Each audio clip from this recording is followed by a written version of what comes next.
தமிழக மக்களே வணக்கம். இன்றைய தினமொழி, இன்றைய அறிவுரை என்னவென்றால், பக்திமான் வேஷம் வேண்டாம். நீங்கள் கடவுளுடைய பக்திமான்னு சொல்வதற்கு வேஷம் தேவையில்லை, அவசியம் இல்லை.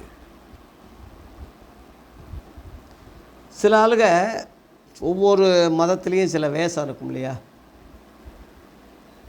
முஸ்லீம் மதத்தில் அந்த பரதா போடுறது, தொப்பி வைப்பது, தாடி வைப்பது, இப்படி சில அடையாளங்கள் வச்சுருக்காங்க இல்லையா? இந்துக்கள் எடுத்துக்கிட்டால் பட்டை அடிப்பது, கொட்டையை போடுவது, கயிறை கட்டுவது, உத்திராச கொட்டைகள் போவது, அது அடையாளம். கிறிஸ்தவங்களை எடுத்துக்கிட்டால் அதுவும் பெந்தேகோ சபைகள் எடுத்துக்கிட்டால் நகை போடாமல், அலங்கரிப்பு இல்லாமல், விதவி கோலம் போல் திரிவது. ஆனால் அந்த பெண்ணு உள்ளத்தில் நகை ஆசை இருக்கும், ஆடம்பரமாக வாழணும்னு ஆசைப்படும், நல்லா ட்ரெஸ் பண்ணணும்னு ஆசைப்படும். அந்த மத அடையாளத்துக்காக அதை மாற்றிக்கிறோம். நகை போடாமல் இருந்தால் தான் நம்மளை மதிப்பாங்க, வேதம் சொல்லியிருக்குன்னு நினச்சி செய்தால் பரவாயில்ல, வேத அடிப்படையில் நான் நடந்துக்கிறேன்னா பரவாயில்ல. யாரும் சொல்லி உன் விருப்பம் இல்லாமல் யாரும் சொல்லி கட்டாயப்படுத்தி உட்பட்டு செய்வதுக்கு பேர் மத வேஷம், மத அடையாளம், வெளி வேஷம் என்று அர்த்தம். அதனால் எந்த மதமானாலும், எந்த ஆட்களானாலும் மத வேஷம் வேண்டாம். மதத்தினால் ஒரு வேஷம் போட வேண்டிய அவசியம் இல்லை. மதத்துக்கு அப்பாற்பட்டவர் தான் இறைவன். இறைவன் எந்த மதத்துக்கும் உட்பட்டவர் இல்லை, எந்த மதத்தையும் அடிமையானவர் இறைவன் அல்ல. மதவாதிகள் அந்த இறைவனுக்கு ஏஜெண்டுகள் கிடையாது.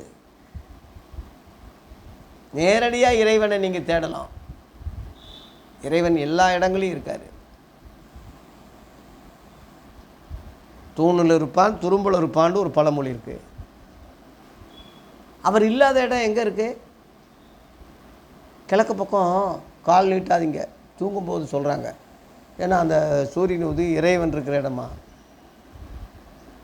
அப்போ அந்த சூரியன் இங்கே வந்து மறையுது, அப்போ இங்கிட்டு கால் நீட்டலாமா? இறைவன் இல்லாத இடம் எங்கடா இருக்குது? அதனால் இதெல்லாம் மூடப்பழக்கம், முட்டாத்தனமான பெரியவங்க சொல்கிற.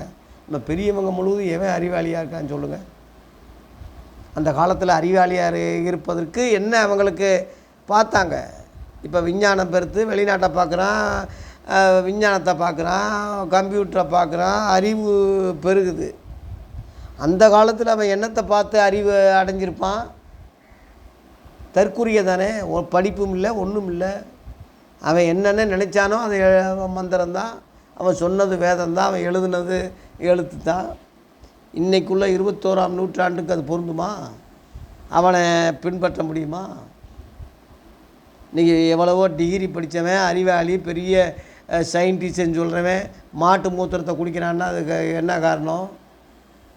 எச்சி இலையில் ஊருள்றான், சாணி எடுத்து உடம்பெல்லாம் பூசிக்கிறான், குடிக்கிற பாலை தண்ணியில் ஊற்றி வேஸ்ட் ஆக்குறான், கீழே ஊற்றுற போகிற மாட்டு மூத்திரத்தை தீர்த்தம்னு குடிக்கிறான்.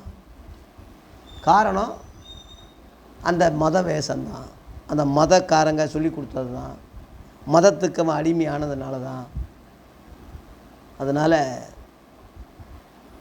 சிலுவை போடுறதுனால அவன் கிறிஸ்தவனோ, கொலா போடுறதுனால அவன் முஸ்லீமோ, பட்டை அடிக்கிறதுனால அவன் இந்துவோ என்று வெளிப்படையாக வேஷம் போட்டு ஒருத்தனை நம்ம இது பண்ணவன், அதனால் அவன் ஒரிஜினலாக அவன் இருக்கான்னு நம்ம சொல்ல முடியாது. கடவுள் உள்ளத்தில் இருக்கார். உன் பட்டையை பார்க்க மாட்டார், உன் சிலுவையை பார்க்க மாட்டார், உன் தொப்பியை பார்க்க மாட்டார், உன் தாடியை பார்க்க மாட்டார். உன் உள்ளத்தை பார்க்குறார். அந்த இறைவன் உன் உள்ளத்தை பார்க்குறதுனால உன் உள்ளம் தூய்மையாக இருக்கட்டும், பரிசுத்தமாக இருக்கட்டும். மனிதனாக நினை. மதத்தால் யாரையும் தாழ்வாவோ உயர்வாவோ மதத்தால் நினைக்காத, பிரிக்காத. மதத்தால் ஒரு மனிதனை அற்பமாக நினைக்காத. எல்லாரையும் நேசி, எல்லாரையும் ஒன்று போல் நினை. இதுதான் கடவுள் விரும்புகிறார். அதனால் வேஷம் வேண்டாம், யதார்த்தமாக இருங்க. எப்போ இருக்கிற மாதிரி இருங்க. அதுக்காக ஒரு வேஷம் போட்டு நீ காட்டணும்னு அவசியம் இல்லை. அதனால் கடவுள் பிரியப்படுறதும் இல்லை. அப்படி ஒரு போலித்தனமான வெள்ளை அடிக்கப்பட்ட கல்லறை போல் நீ திரிய வேண்டிய அவசியம் இல்லை. உன்னைய மாற்றிக்க. பகுத்தறிவாதியா, அறிவாளியா, ஞானம் உள்ளவனா மாறு. நல்லா இருமா மக்களே, நல்லா இருங்க.